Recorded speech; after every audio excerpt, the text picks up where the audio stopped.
Bonjour à tous, bienvenue dans ce deuxième épisode dédié à la diction. Dans celui-ci, je vais vous transmettre 5 conseils simples pour améliorer votre diction. En effet, vous pouvez avoir le meilleur discours du monde, le plus brillant, avec de grandes idées. Un discours très organisé, précis. Mais sans une diction appropriée, le sens en sera perdu, l'impact réduit à néant. Les mots ne toucheront pas votre public s'ils ne peuvent pas être compris, entendus. Une bonne diction est vitale pour avoir une voix claire, un discours efficace. Ainsi, découvrez 5 exercices simples qui vont vous permettre de vous améliorer. Je vous ai mis quelques ressources en description pour pouvoir vous entraîner chez vous devant votre miroir ou bien au bureau, pourquoi pas. D'abord, les exercices de virelangue. Peut-être que vous ne connaissez pas le mot virelangue, mais je suis sûr que vous en connaissez au moins un. Les virelangues, ce sont des phrases pleines d'allitération. Ces phrases sont souvent utilisées en guise d'échauffement et de pratique de la parole. Les exercices d'énonciation de virelangue sont de loin le moyen le plus simple de commencer à améliorer votre diction. Si je vous dis les chaussettes de l'archiduchesse sont-elles sèches, archi-sèches, ça vous dit forcément quelque chose. Commencez par réciter la phrase lentement, en prenant soin de prononcer chaque mot, clairement et fort. Une fois que vous êtes en mesure de la réciter sans problème, commencez à augmenter la vitesse. L'augmenter jusqu'à ce qu'il vous soit impossible de continuer en parlant clairement. Je vous ai mis en description du podcast quelques exemples de virelangue. Entraînez-vous devant votre miroir et vous allez voir, vous allez vite progresser. Le deuxième moyen pour améliorer sa diction est d'accentuer les mouvements de la bouche. Il est souvent difficile pour les personnes aux prises avec des problèmes d'articulation de comprendre d'où vient le problème.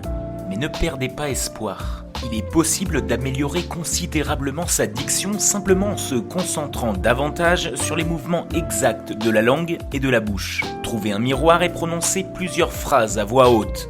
Concentrez-vous sur les mouvements de votre bouche lors de la création de certains sons. Essayez de dire les mêmes phrases en bougeant à peine les lèvres. Maintenant, essayez de répéter ces mêmes phrases, mais avec des mouvements de la bouche très exagérés. Vous devriez remarquer une nette différence entre les deux tests. Se concentrer sur des mouvements de bouche clairs et lisibles aide à favoriser une diction appropriée. Prochaine astuce, celle d'imiter les bons orateurs publics. En effet, un excellent moyen d'améliorer votre diction est d'écouter la façon dont les orateurs publics populaires s'expriment. Les politiciens, les célébrités et les animateurs de radio en sont les bons exemples. Écoutez la façon dont ils mettent en valeur des sons spécifiques dans les mots et essayez de l'imiter lorsque vous parlez en public. Un moyen simple de le faire est de lire un bref extrait d'un orateur public en prêtant une attention particulière à la diction et en essayant de répéter exactement ce que l'orateur a dit. Cela peut être fait en regardant la télévision ou en écoutant la radio sur le chemin du travail. C'est donc un bon exercice pour quelqu'un qui dispose de peu de temps. Autre conseil, diminuez votre débit. On le sait, les habitudes sont difficiles à briser.